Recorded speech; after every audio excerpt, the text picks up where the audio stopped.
Au niveau de l'optique, on peut identifier plusieurs problèmes courants rencontrés dans l'Audi A6. L'un des nombreux problèmes est la formation de buées sur les feux arrière à LED. Le deuxième problème qui arrive souvent est la panne du feu stop supplémentaire.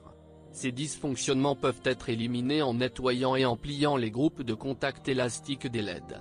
Il y a également des problèmes au niveau des phares et ils consistent en une mauvaise étanchéité, ainsi qu'au niveau des feux de position à LED. L'essentiel est que si au moins une LED tombe en panne, toute la bande de LED cessera de s'allumer, ce qui entraînera le remplacement de l'ensemble du bloc optique, ce qui est une opération assez coûteuse. Par conséquent, lors de l'achat d'une Audi A6, il est important de faire attention à l'absence de ces défauts et il est nécessaire de vérifier le fonctionnement de toutes les alarmes routières lumineuses et sonores. Sur une Audi A6 équipée de ce moteur, le problème se manifeste le plus souvent au niveau du groupe piston. L'essence du problème est l'usure des pistons due à une surchauffe fréquente. En raison d'une surchauffe, le revêtement de s'illumine des pistons est progressivement détruit, ce qui affecte à son tour l'usure de l'alésage du cylindre, puis l'usure du groupe de pistons dans son ensemble.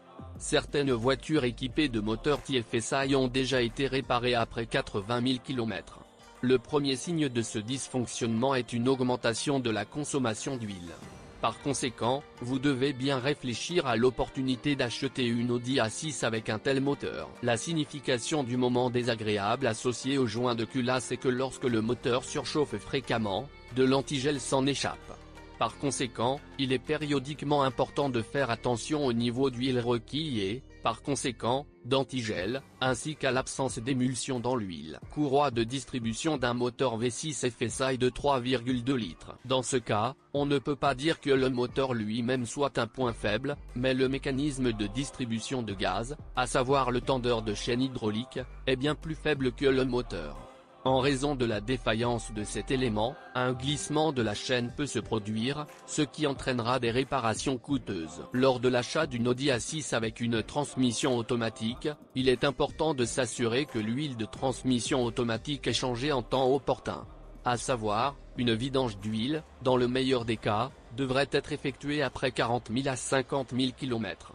Bien que le constructeur ait établi qu'il n'est pas du tout nécessaire de changer l'huile de la transmission automatique. Mais c'est un remplacement intempestif qui entraîne la défaillance du corps de soupape de la transmission automatique, ce qui affecte également la durée de vie globale de la transmission automatique, environ 100 à 120 000 km. Les voitures Audi A6 à suspension pneumatique peuvent rencontrer de graves problèmes, et la réparation d'une telle suspension coûtera un joli centime. Heureusement, les voitures à suspension pneumatique sont rares, mais il faut simplement être conscient de ce problème. Selon les avis de nombreux propriétaires, il s'agit d'un problème assez grave, non seulement pour Audi, mais aussi pour de nombreuses voitures allemandes. Les voitures allemandes sont connues pour être remplies d'électronique. Donc, dans l'Audi A6, il n'y en a pas moins. Cette voiture dispose de 72 unités de commande pour différents systèmes.